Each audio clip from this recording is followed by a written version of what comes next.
ರಾಜ್ಯದಲ್ಲಿ ಮತ್ತೊಂದು ಆತಂಕಕಾರಿ ಘಟನೆ ವರದಿಯಾಗಿದೆ. ಬಾಗಲಕೋಟೆ ಜಿಲ್ಲೆಯ ಇಳಕಲ್ ನಗರದಲ್ಲಿ ಬೀದಿ ನಾಯಿಯೊಂದು ಅಟ್ಟಹಾಸ ಮೆರೆದಿದೆ. ಹುಚ್ಚು ಹಿಡಿದ ನಾಯಿಯ ದಾಳಿಯಿಂದಾಗಿ 10ಕ್ಕೂ ಹೆಚ್ಚು ಜನರು ಗಾಯಗೊಂಡಿದ್ದಾರೆ. ಗಾಯಗೊಂಡವರಲ್ಲಿ ಮಕ್ಕಳ ಸಂಖ್ಯೆಯೇ ಅಧಿಕ ಇರುವುದು ಸ್ಥಳೀಯರಲ್ಲಿ ತೀವ್ರ ಆತಂಕಕ್ಕೆ ಕಾರಣವಾಗಿದೆ. ಸೋಮವಾರದಂದು ಇಳಕಲ್ ನಗರದ ಹಲವು ಬಡಾವಣೆಗಳಲ್ಲಿ ಈ ದುರ್ಘಟನೆ ಸಂಭವಿಸಿದೆ. ಗೌಳೇರಗುಡಿ ಜೂನಿಯರ್ ಕಾಲೇಜ್ ಮತ್ತು ಶರಣ ಬಸವೇಶ್ವರ ದೇವಸ್ಥಾನದ ವ್ಯಾಪ್ತಿಯಲ್ಲಿ ಈ ಹುಚ್ಚು ಶ್ವಾನ ದಾಳಿ ನಡೆಸಿದೆ. ನಾಯಿಯ ದಾಳಿಗೆ ಒಳಗಾದವರಲ್ಲಿ ಎಳೆ ಮಕ್ಕಳು, ಮಹಿಳೆಯರು ಮತ್ತು ಹಿರಿಯರು ಸೇರಿದ್ದಾರೆ.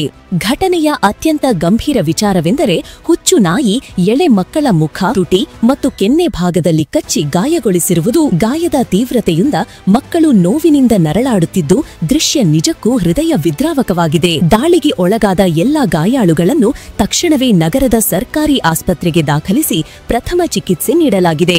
ಆದರೆ ಗಾಯಗಳ ಸ್ವರೂಪ ಗಂಭೀರವಾಗಿರುವ ಹಿನ್ನೆಲೆಯಲ್ಲಿ ಹೆಚ್ಚಿನ ಮತ್ತು ಸೂಕ್ತ ಚಿಕಿತ್ಸೆಗಾಗಿ ಗಾಯಾಳುಗಳನ್ನು ಬಾಗಲಕೋಟೆ ಜಿಲ್ಲಾ ಆಸ್ಪತ್ರೆಗೆ ರವಾನಿಸಲಾಗಿದೆ. ಸಾರ್ವಜನಿಕರ ಆಕ್ರೋಶ ಹೆಚ್ಚುತ್ತಿದ್ದಂತೆ ನಗರಸಭೆ ಸಿಬ್ಬಂದಿ ಕೂಡಲೇ ಎಚ್ಚೆತ್ತುಕೊಂಡಿದ್ದಾರೆ. ಹುಚ್ಚು ನಾಯಿಯನ್ನು ಸೆರೆ ಹಿಡಿಯಲು ಮತ್ತು ಮುಂದಿನ ಅನಾಹುತಗಳನ್ನು ತಡೆಯಲು ತ್ವರಿತ ಕಾರ್ಯಾಚರಣೆ ಆರಂಭಿಸಿದ್ದಾರೆ. ಸದ್ಯಕ್ಕೆ ಜಿಲ್ಲಾ ಆಸ್ಪತ್ರೆಯಲ್ಲಿ ಗಾಯಾಳಿಗಳಿಗೆ ಚಿಕಿತ್ಸೆ ಮುಂದುವರೆದಿದೆ. ಬೀದಿ ನಾಯಿಗಳ ನಿಯಂತ್ರಣ ಮತ್ತು ಇಂತಹ ಘಟನೆಗಳ ಪುನರಾವರ್ತನೆಯನ್ನು ತಡೆಯಲು ಸ್ಥಳೀಯ ಆಡಳಿತ ತುರ್ತು ಕ್ರಮಗಳನ್ನು ಕೈಗೊಳ್ಳಬೇಕಿದೆ. ಈ ಕುರಿತು ಮತ್ತಷ್ಟು ಮಾಹಿತಿ ಲಭ್ಯವಾದ ತಕ್ಷಣ ನಿಮ್ಮ ಮುಂದೆ ಇಡುತ್ತೇವೆ. ಬ್ಯೂರೋ ರಿಪೋರ್ಟ್, ಬಾದಾಮಿ ಟಿವಿ, ಇಳಕಲ್.